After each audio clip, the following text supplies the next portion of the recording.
लक्ष्मण भाई। आगे आगे राम चलत है पीछे में लक्ष्मण भाई। आगे आगे राम चलत है पीछे में लक्ष्मण भाई। आगे आगे राम चलत है पीछे में लक्ष्मण भाई। कौन ब्रिज पर ठाढ़े होय हो राम लखन दो भाई। नहीं देखे माता नैनो में राम लाहा।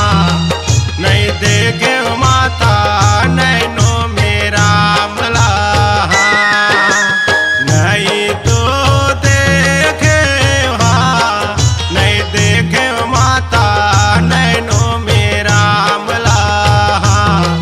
नहीं देखे माता नैनो में राम लाहा।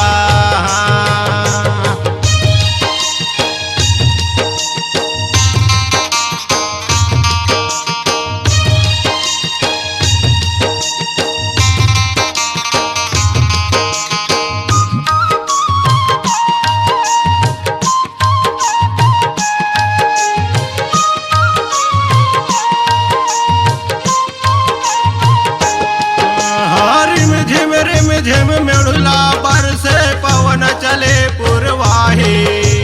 रिम झिम मेढ़ुला बरसे पवन चले पुरवाही।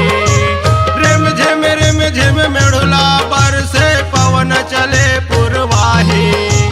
रिम झिम मेढ़ुला बरसे पवन चले पुरवाही। तो माझ मझोला नसिया जान के चित्रकूट भर जाए।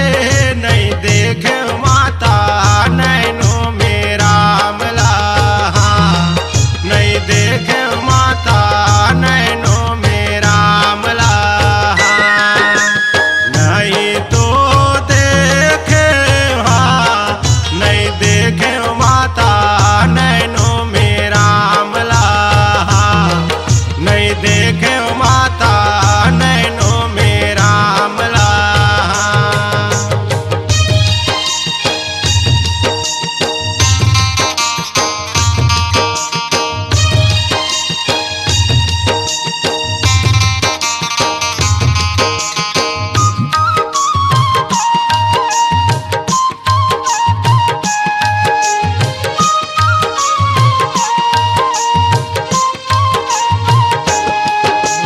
राम रोवै लक्ष्मण बोधै जन रोगा बड़ भैया। राम रोवै लक्ष्मण बोधै जन रोगा मोर भैया। राम रोवै लक्ष्मण बोधै जन रोगा बड़ भैया। राम रोवै लक्ष्मण बोधै जन रोगा मोर भैया। कौन ब्रिज पर ठाढ़े होय हो राम लखन दो भाई। नहीं देखे माता नैनो में राम लाहा।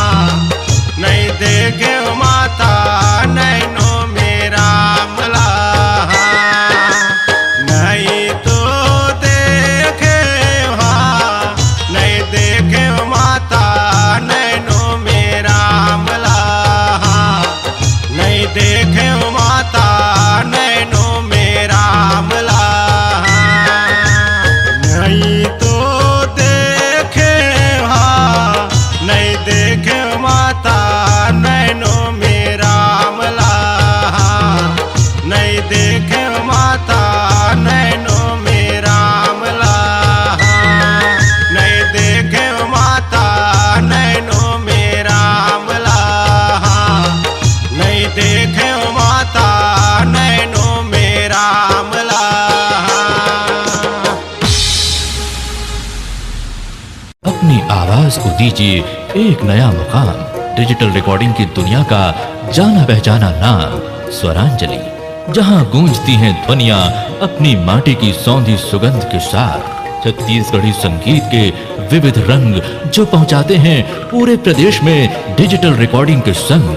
स्वरांजलि स्टूडियो नेमीचंद गली नंबर 2 गंजपारा रायपुर।